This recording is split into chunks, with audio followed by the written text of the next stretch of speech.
네, 오늘 제가 먼저 묵상할 말씀 나누겠습니다. 오늘 우리 아우팅 가는 날이죠. 그래서 좀 짧게 하려고 합니다. 짧아져야 될 텐데 걱정입니다. 오늘은 매우 의미 있는 날입니다. 오늘은 한국 전쟁이 발발한 지 73년이 되는 날입니다.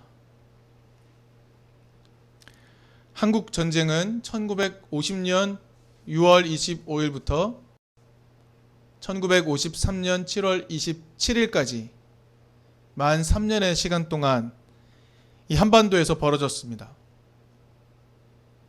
그러나 놀랍게도 아직 끝나지 않은 전쟁입니다. 우리는 70년 전에 전쟁을 잠시 중지하기로 결정한 채 살아가고 있습니다. 아니, 좀 더 정확히 말하면 우리가 결정한 것이 아니었습니다. 우리는 전쟁을 잠시 멈추며 살아가고 있지만 지금 우리의 삶을 잠시 돌아보면 어떻습니까? 전쟁에 대한 두려움이 있나요? 우크라이나에서 지금 벌어지고 있는 전쟁의 소식을 접하면서 우리는 이 전쟁에 대한 두려움을 가지고 살아가고 있는지요? 그렇지 않은 것 같습니다. 우리의 삶에 전쟁에 대한 두려움은 찾아보기 힘듭니다. 그러나 좀 더 자세히 들여다 봐야 합니다. 이 멈춰 있는 전쟁이 만들어 놓은 갈등이 있습니다. 이렇게 멈춰 있는 전쟁이 우리의 삶을 갈라놓은 이념적 갈등이 있습니다. 이것이 지금의 우리 사회를 혼란스럽게 하고 망가뜨리고 있습니다. 그리고 거기에 보수적 기독교, 아니 기독교가 큰 원인을 제공하고 있습니다. 우리가 알고 있는 것을 한 번 더 확인해 봅시다. 한국전쟁, 그것은 분명히 2차 세계대전 후에 혼란한 국제 정세 속에서 일어난,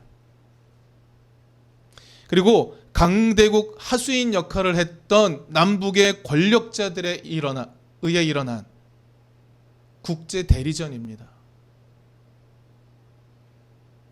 우리가 알듯이 2차 세계대전이 끝나고 전쟁을 일으켰던 전범 국가 중에 독일은 동독과 서독으로 나뉘어졌습니다. 동독은 러시아가, 서독은 미국이 통치를 했습니다.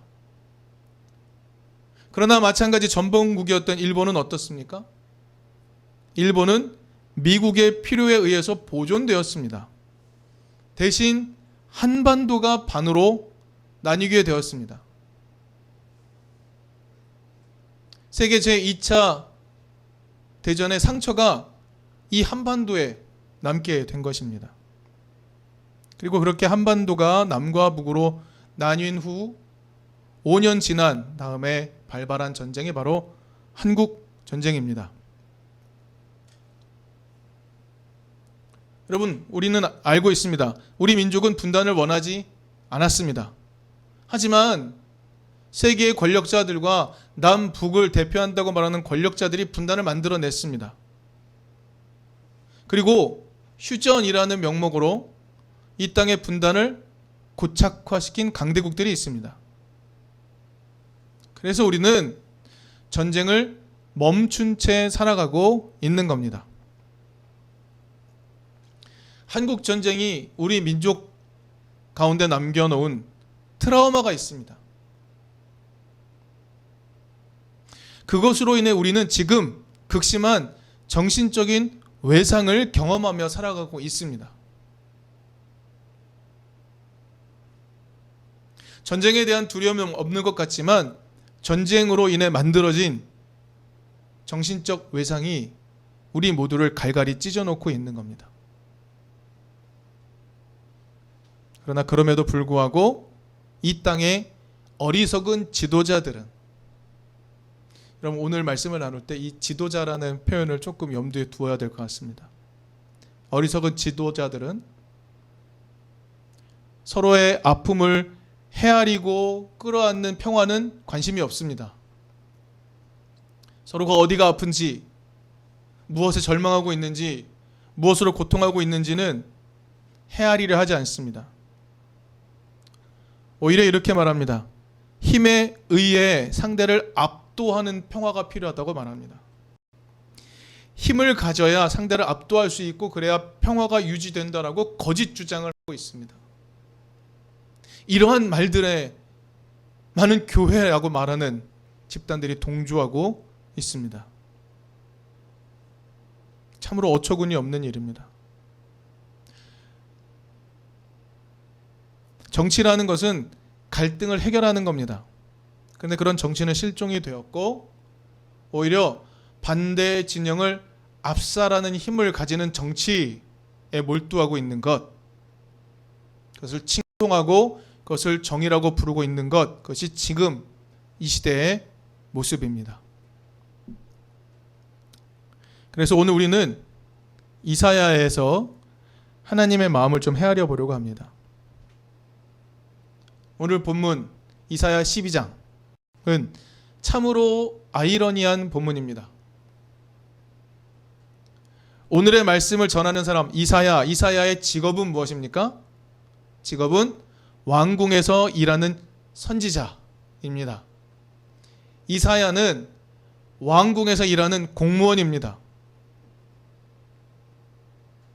그런데 그 이사야가 미래에 이스라엘이 하나님께 부르게 될 감사 찬양을 선언하는 것, 그것이 오늘 본문의 내용입니다.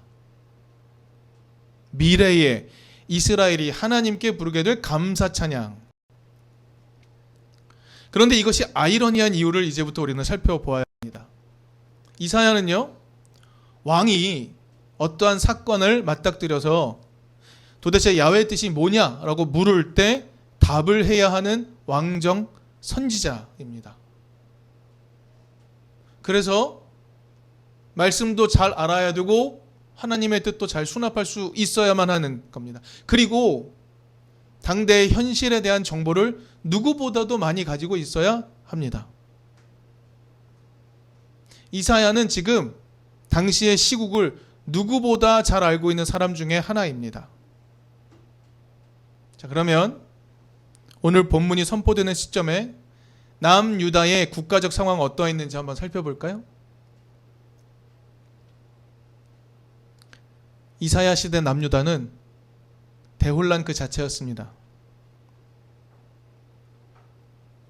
여러분, 다른 예언서들을 보시면 모든 예언서들은 시작함과 동시에 누가 하나님으로부터 부름을 받는 장면이 등장합니다.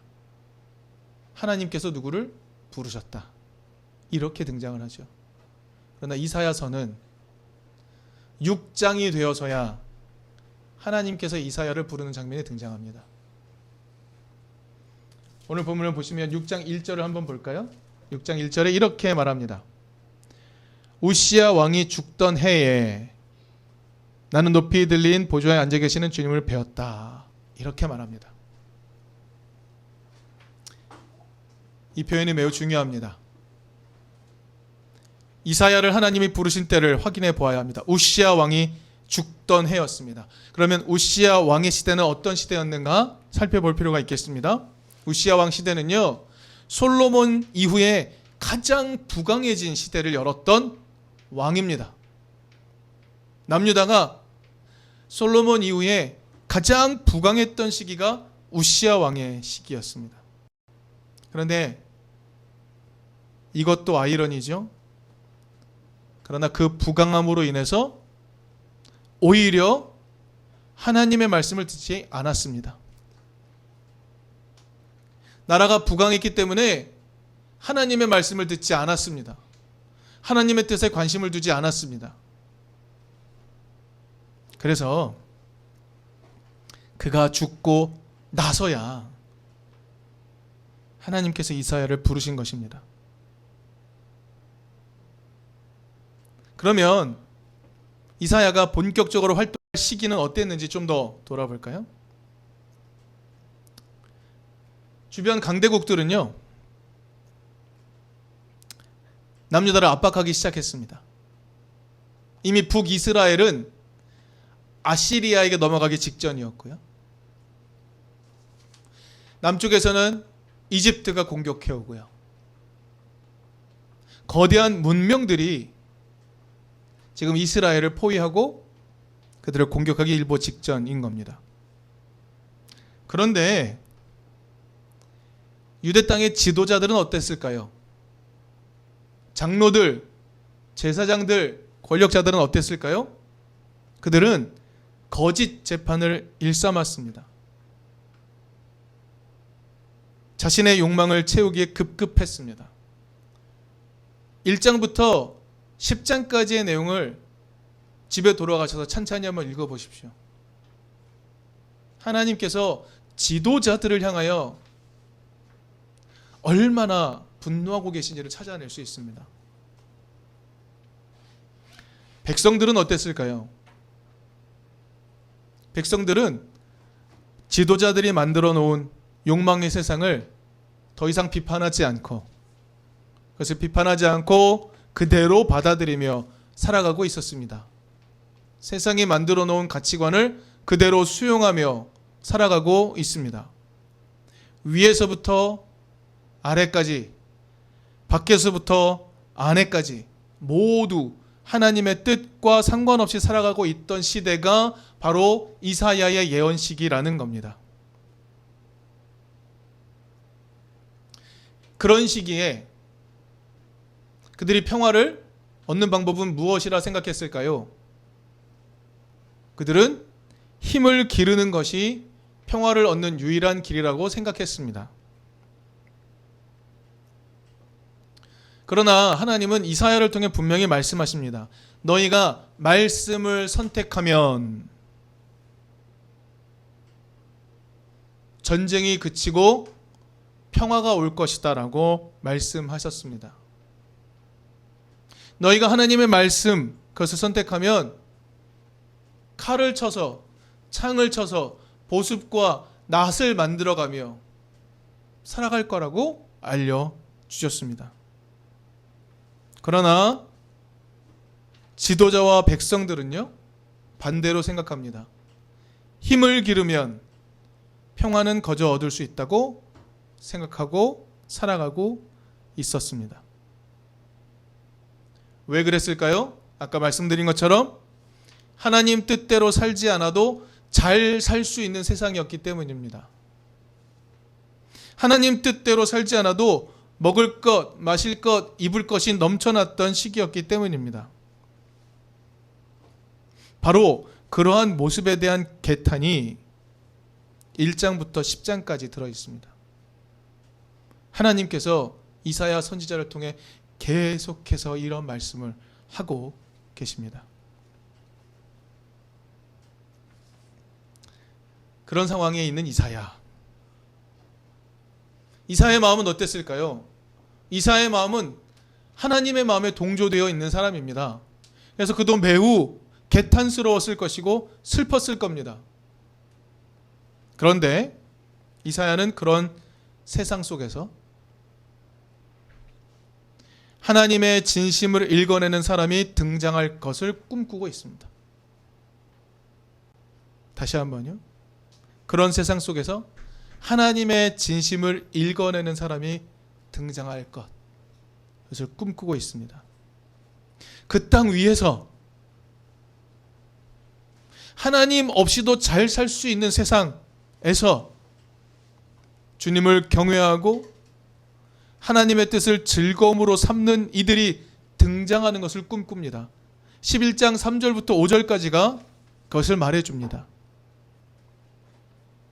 지금 그들의 삶에 힘에 의한 평화는 있는지 모르겠습니다만 실제 평화가 없는 그 세상 한복판에서 주님을 경외하여 가난한 이들을 기억하는 사람, 억눌린 사람들을 위로하는 사람, 악한 자를 응징하는 사람, 정의를 세우는 그 사람, 그 사람의 등장을 기대하고 있는 것이 바로 이사야입니다. 여러분, 하나님은 이 세상을 어떻게 구원하실까요? 여러분, 하나님은 초월적인 힘으로 우리에게 새로운 세상을 만들어 주심으로 우리를 구원하실까요? 그렇지 않습니다. 하나님의 뜻을 귀하게 여기는 존재들의 등장으로 우리에게 구원이 찾아옵니다. 하나님 없이도 잘 살 수 있다고 말하는 그 세상 한복판에서 오히려 하나님의 뜻을 귀하게 여기는 존재들이 등장하는 것으로 하나님은 우리를 구원하기 시작합니다. 성경은 우리에게 그걸 알려줍니다. 여러분, 예나 지금이나 돈과 권력을 제일로 여기는 세속적 가치가 온 세상을 압도합니다. 그러나 그 가운데 살면서도 공평이 필요하다고, 정의가 필요하다고, 사랑이 필요하다고 말하는 그 하나님의 뜻에 희망을 거는 존재들, 그 존재들이 구원을 가져옵니다. 바로 그런 존재들을 아마 이사야가 발견한 것 같습니다. 아, 그런 존재가 있구나. 이렇게 이사야가 발견한 것 같습니다. 그래서 이사야는 바로 오늘 본문에 등장하는 감사 찬양을 선언하고 있는 겁니다. 오늘 본문이 이사야 12장이 온통 감사 찬양으로 되어 있습니다. 그러나 우리가 살폈듯이 지금 감사하고 말고의 상황이 아닙니다. 지금 하나님의 뜻 없어도 잘 살 수 있다라고 말하며 세속적인 평화, 거짓 평화를 향하여 지도자와 백성들이 모두 달려가고 있는 시대입니다. 그런데 오늘 본문 이사야는 감사 찬양을 선언하고 있죠. 이렇게 노래합니다. 하나님은 나의 구원이시다. 나는 주님을 의지한다. 나에게 두려움이 없다. 라고 노래합니다. 여러분, 이 시제가 어디입니까? 이사야는 이 노래를 구원을 주신 하나님을 향해 불러라 라고 말하는 게 아닙니다. 우리를 구원하실 하나님을 향해 너희가 이렇게 부를 것이다 라고 말하고 있는 겁니다.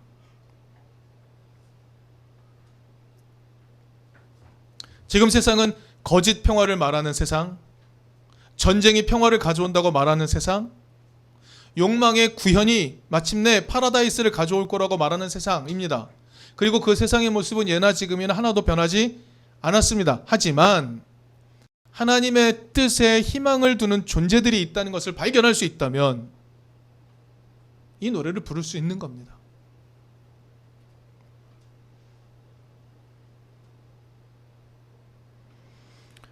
여러분, 오늘 우리 세상 들어보면 용서도 화해도 쉽지 않아 보입니다. 오늘 우리가 사는 세상에는요, 혐오와 갈등이 존재해야만 먹고 사는 것이 풍성해지는 이들, 그들이 세상을 장악하고 있습니다. 그들이 정치인으로 행세하고 있습니다. 혐오와 갈등이 존재해야만 먹고 살 것을 얻기에 그것을 해결할 의지가 전혀 없는 이들이 권력을 잡고 있는 겁니다. 그런데 어처구니 없게도 먹고 사는 것에 급급한 사람들마저 점점 이 가치관에 동조하고 있습니다. 그러나 사랑하는 이등교회 교우 여러분, 예수의 길을 따르는 우리는 그 누구도 혐오하지 않으시는 하나님, 오히려 그 누구라도 삶의 기회를 얻도록 하기 위해 자기 자신을 완전히 내어주시는 그 하나님, 그 하나님의 모습, 그 하나님의 뜻, 아, 거기에 희망이 있구나, 그 모습에 희망이 있구나 라고 발견하는 우리들 아닙니까? 바로 그런 우리들이 이 세상의 구원을 가지고 오는 겁니다. 지금 우리가 사는 이 세상, 이 분열, 이것을 치료하기 위해 매일매일 겸손하게 정의롭게 살아가려는 이든교회, 교우들의 모습이 구원의 시작입니다. 전쟁을 위해서 칼과 창 준비하는 것이 아니라 생명을 위해서 쟁기와 낫을 준비하는 이들이 구원을 가지고 오는 겁니다. 사랑하고 존경하고 축복하는 이등교회 교우 여러분, 이사야가 보았던 그 희망을 오늘 우리도 볼 수 있기를 바랍니다. 그리고 이사야의 노래가 우리의 노래가 될 수 있기를 바랍니다.